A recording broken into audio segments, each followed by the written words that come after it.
Okay, welcome to another exciting interview with a physician entrepreneur. I am here today with Dr. Kirin Palmer, and her story is so inspiring. It's a story that I think so many of us can relate to.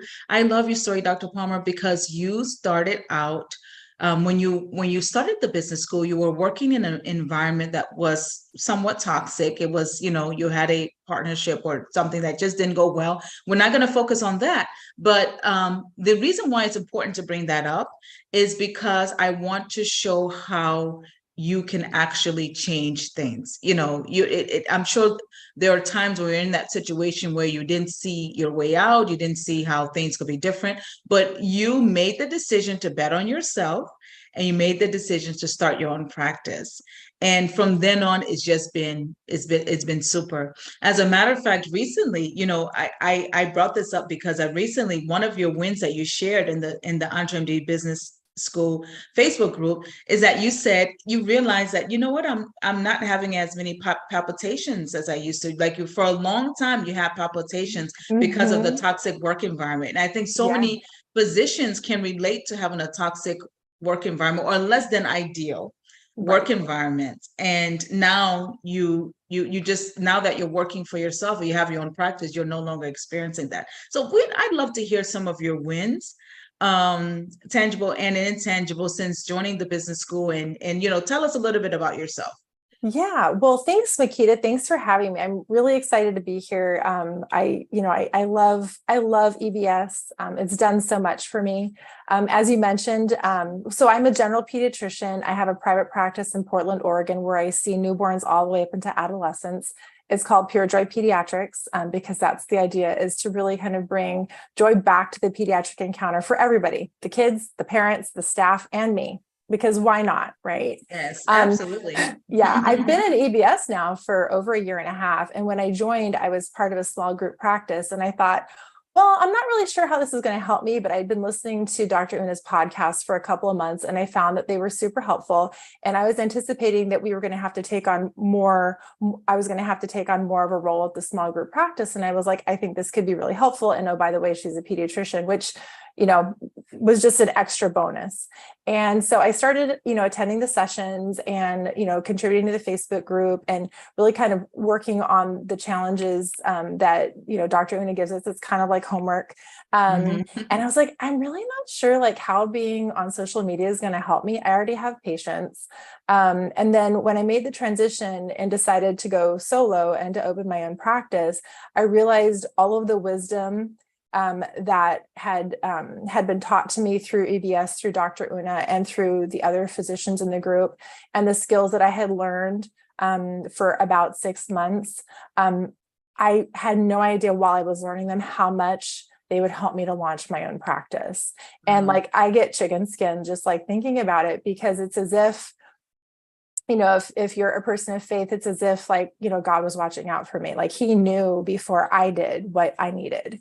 Wow. And so that in and of itself was just like an incredible experience. And then when I separated from the small group practice, the wisdom of being out on social media and having a platform like has just, I mean, it was just the most incredible investment of my time and effort. And it was actually really hard at the beginning.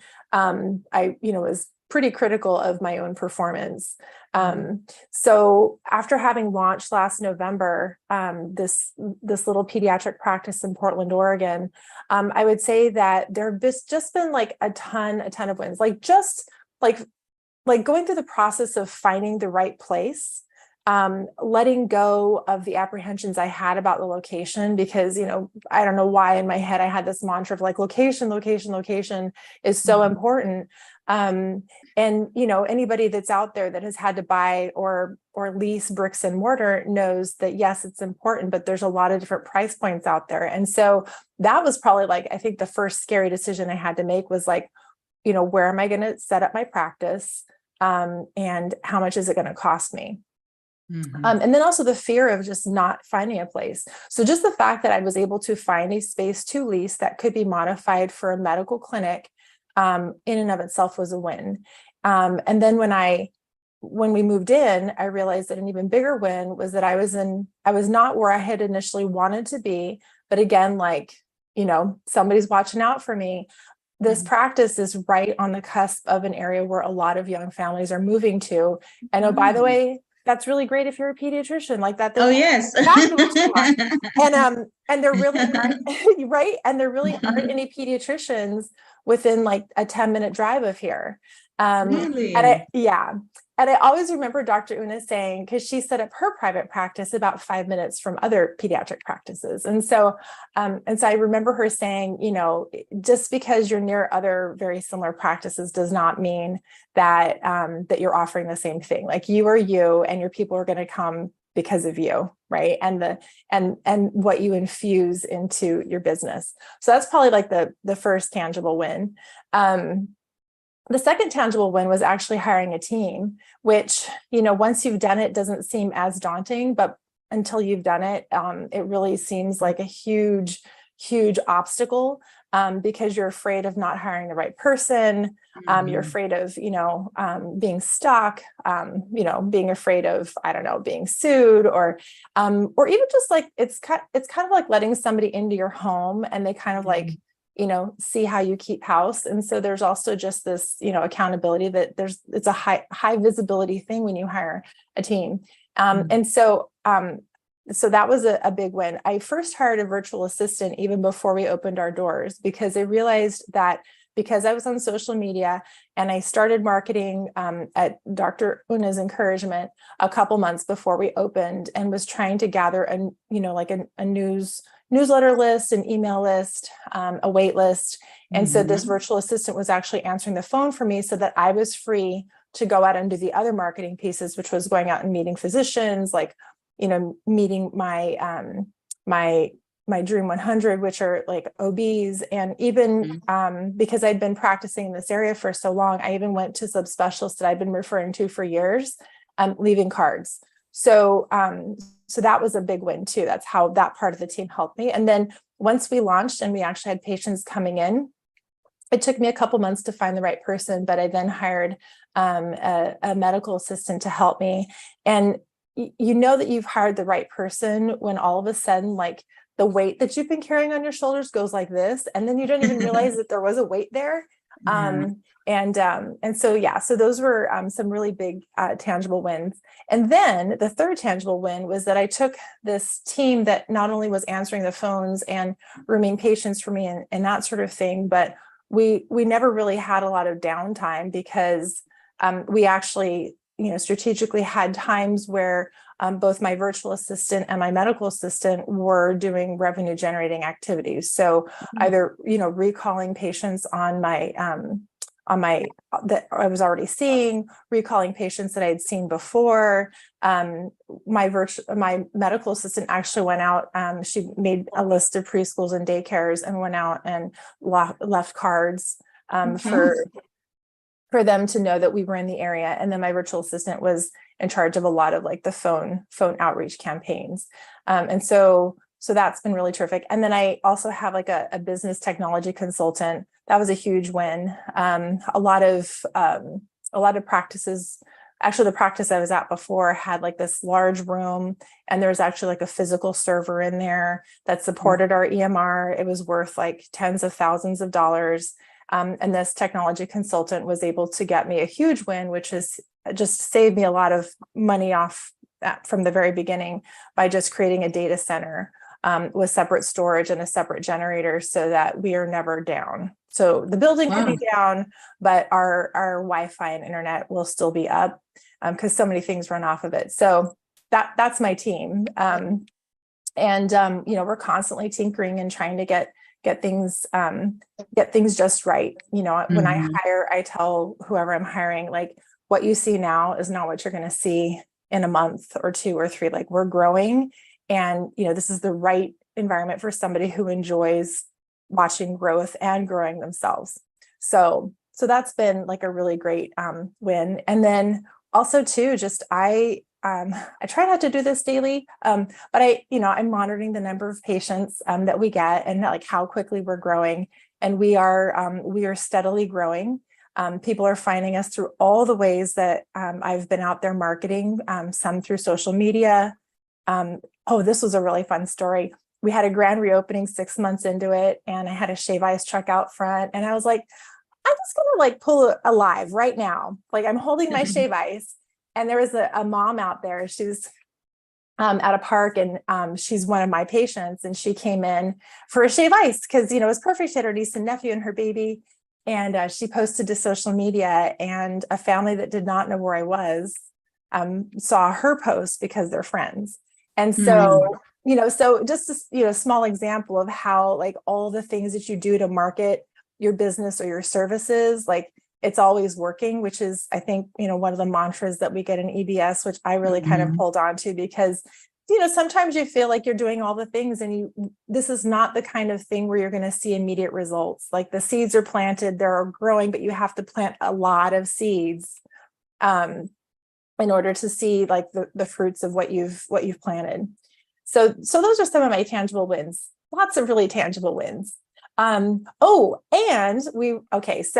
also too, like one of the things I've gotten from EBS is just like, I guess, like changing my mindset about how I look at things. And I still kind of slip back into, you know, looking at things from, oh, I didn't do this, or I didn't achieve this. And, you know, we had an EBS session where I, you know, wanted some coaching. I was like, I don't understand it. We're like 4 months into this, and I'm just making overhead. I can't pay myself yet. Dr. Oda was like, guys, did you hear that? 4 months in, making overhead? Because apparently that's not normal. No, not at all. Didn't know it, never done this before. So I was like, I thought it was abnormal. And then 5 months into it, we were finally profitable. So those are some amazing tangible wins. Yeah. So go ahead. Oh, go ahead. I just was going to say, I can talk about some of the more intangible wins, although I feel like, I don't know, I feel like everything's somewhat tangible if you like kind of watch it closely. But so when I worked for the small group practice, I had a friend who was an independent consultant and had flexible work times and could pick up the children from school. And I was like, oh, wouldn't that be nice? But I'm a doctor. That will never be in my future, to have a flexible schedule, to have time for the things that I need, unless I beg and plead and like tell people, you know, 3 months with advance notice that I need that afternoon off. And even though my son's school was right around the corner from my practice, I could never just like leave and like go attend to something he needed or a function. So I missed out, you know, there were a lot of things I didn't do because I felt like I was in lockstep in this practice. And one of the amazing things about having my own business and I think adopting the mindset I have about like how, you know, work serves us is that I can have a flexible schedule. I can, you know, take an afternoon off if I'd like to. Like this afternoon, I'm going to go to a hula workshop and come back and see patients at 5 if anybody needs me. But I would never have dreamt of doing that before.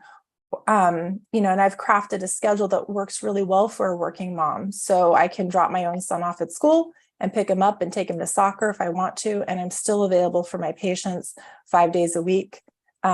So those are some, I don't know if you call those intangible wins, because I think that they're somewhat tangible, because my 11-year-old son, who, you know, if anybody has an 11-year-old, you know how sometimes they're not as insightful as you'd expect, but he said, Mom, I really like your new job. Spend more time together. So yeah, so I think that like the intangible wins are really more like being able to spend time with my family and the people that I love, and you know, they reap the benefits from that. And then to add to that, just like the person that I've become, like I am a transformed human. And it's not that I'm becoming a person that I didn't want to be, or a person that somebody else is telling me to be. This is really me, but like to the, you know, to the nth degree. Like this is a version of me that is much more improved. I think a lot more present, a lot more grateful. You know, I think, you know, maybe a year and a half ago, I think I was I think I was pretty fragile about a lot of things, and I had never been that sort of person before. And I think just, working too much and working in a toxic environment really kind of led to that. And as you said, like I had palpitations when I worked there. And you'd think that taking that great big leap of faith and starting my own practice, which by the way is self-funded, which I never would have imagined possible before EBS, that would be what gives me palpitations. But no, I haven't had palpitations in like over a year. So so that's kind of that's kind of an intangible and tangible win at the same time. And then the other wonderful thing that's come of it is because I've gone out to market, and really, like, we call it marketing, but it's really just going out and connecting with people and figuring out what you have in common. And I find that when I approach people and say, how can I help you? Like, how can I support what you are doing? It just really serves to make a very genuine connection. And the people who want to help emerge. And so that, I would say, is a more intangible win from this experience, is because of the marketing that I've done, I now know a lot of people, and a lot of people who are willing to help in different ways. Like I'm hosting a mini retreat because I like to take on big projects because I don't have enough to do, but it's a need that I see in the city, that I'm putting together a mini retreat for moms to go back to school and have some strategy so they don't fall apart, and so that they have kind of the inner strength to be able to go back to being a chauffeur. And the drop-offs and the pickups and the lunchbox that's forgotten in the homework, all of that on top of having a busy work schedule. And somebody just offered me a space for free when they found out what the motive was behind the mini retreat. And this is somebody that I met through kind of a networking event. And so all of those things just all kind of come together and make me realize like how important it is to connect with people in a genuine way. And I think EBS gives us a lot of opportunity to do that, because most of us have met virtually first. And so then we're really excited to meet in real life. So yeah, those are some of my wins. Lots of wins. There's more. So many wins. And I'm so grateful that you shared them. And, you've got wins across the board. You've got the wins, just the very first win of having the mindset to start your practice, which I don't know if you were not in EBS, if you would have done that. Having the mindset to start your practice, to bet on yourself, to believe in yourself, and to start. You mentioned how in the beginning it was a little difficult to start marketing and being on social media, all of those things, like, oh my goodness, what am I doing?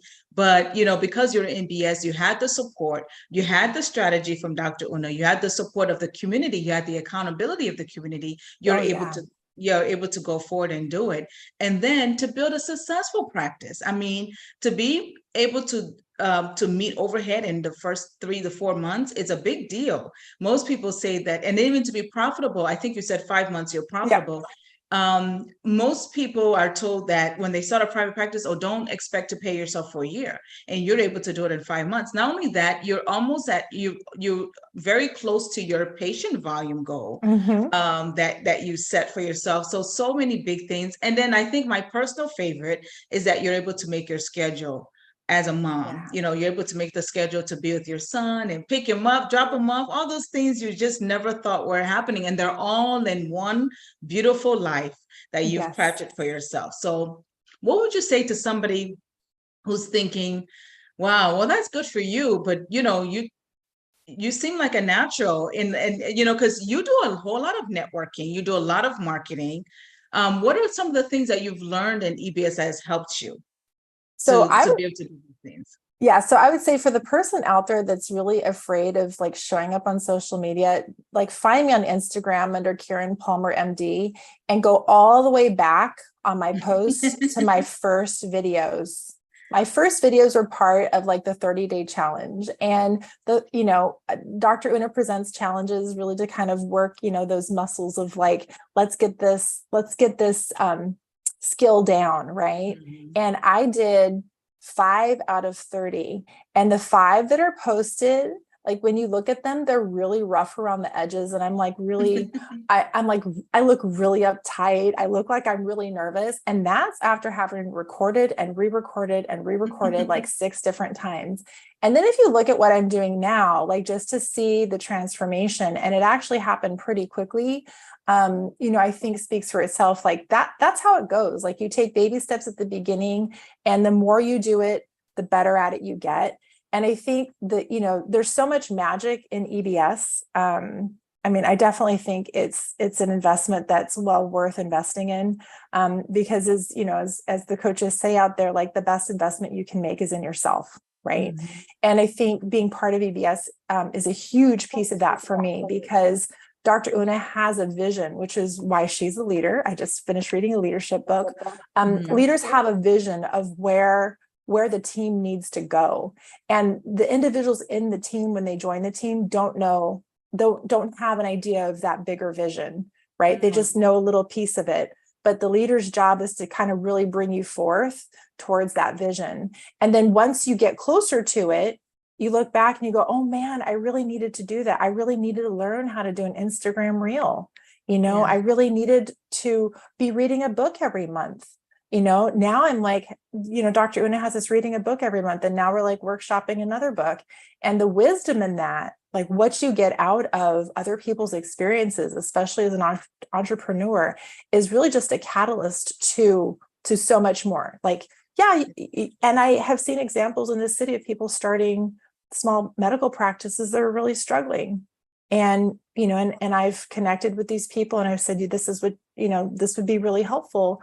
But, for some reason or another, like people kind of resist coaching. I don't know why, or resist being part of a group. But EBS has enabled me to connect with so many different physician entrepreneurs that, it's not just the entrepreneur physicians who are in private practice, but I learned from the DPC docs. I learned from the coaches, I learned from, all of the different physician entrepreneurs in the group. And I think what was one of the big things that was helpful, in addition to those early challenges where I was like, I don't know why I'm doing this. I don't know why I got to do this, why I got to be on social media. I got to do it anyway. Just lean into the group and kind of, do what the doctor orders, because, there's wisdom and there's a bigger vision. But just watching other physician entrepreneurs in different stages of their business, when I was ready to launch, I already had heard the stories of like what people had been through, or like what resources they used, how they solved problems. And so it really kind of cut down on all of the possibilities that I had to look at. And it really just kind of helped me distill the essence of like what I needed to do. Like somebody had posted, I just got my tax ID, and, I just registered my business. And I was like, what? I'd have to do that. Oh, I better find somebody who can help me with that. Right. All these things you don't know. Right. Or that you can hire somebody to virtually help you answer phones. And I was like, you can? What's that called? So just so many things. But yeah, I attribute EBS to help it really kind of giving me a vision to be able to launch. And then the funny thing is, once I launched and was in solo practice, it took me about 4 months in to realize that when I was like, even before I was pre-med, I had dreamed of opening up my own practice. Wow. Yeah. But somehow it got stifled. That dream got suppressed all the way down to the bottom. And I just was working for other people and doing what I was told, and working the shifts they needed me to work, and swapping shifts that they needed it. And, working short staffed and being on call every 2 weeks. So, yeah. Oh, that's so nice that EBS helped you to actualize something that had been part of your desires for so long. A stifled dream. Yeah, that is so amazing. It's wild.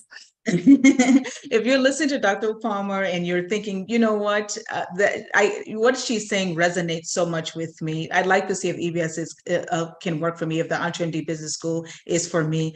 Fill an application, entremd.com/business, and we'll have a conversation about it. There's no commitment to filling out an application. It just means that you and I will talk about it. Love to discuss your business and discuss your dreams. Now, Dr. Palmer, we want to support you. How can we, well, obviously the best patients to refer to you are our children. Yes. Yes. And you're in the Portland, Oregon area. Yeah. How else can we support you? How can we get in touch with you? Yeah, so I love being on Instagram. I'm on social media there. My handle is my first and last name and MD. So Kirin Palmer MD, all one word. That's how you can find me on Instagram, and on Facebook. It's my first and last name with a space. So Kirin space Palmer MD.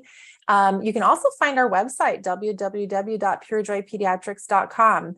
If you're a physician out there and thinking about doing your own practice, just look at my website so you can get an idea of like what we're doing. I really do think that we can change the way medicine is practiced and practice it the way we see fit, or as Dr. Una says, on our own terms, which is exactly what I'm doing. Exactly what you're doing. So newly into the game. This is so Yes. awesome. I'm so proud of you. I'm so proud to Thank know you. you and everything that you're doing in Oregon for the children and the parents there. And then this is just the beginning, Oh, it's it's just just the the beginning. beginning. Yep. So this has been wonderful. Thank you so much for your time.